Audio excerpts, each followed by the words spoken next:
sa standard nila. Okay. Pero gaano ka, ilang percent certain tayo na talagang pag andun sa isolation room, hindi siya like yung health workers na Yes. attend, like what happened in Texas? Yes.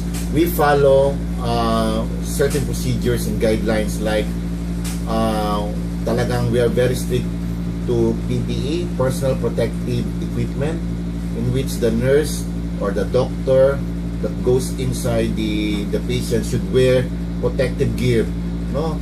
Balot na balot siya, parang astronaut siya. Okay. Ganon siya. So in that case, very safe na siya. Yan ba yung nakikita natin dun sa Liberia, like the Yes. blue suit, no, yung mga ganun? So sa atin medyo palang improvise din, as long balot talaga siya. So yung mask namin hindi din sa ordinary mask that you see, no? It's N95 na talagang standard for that virus.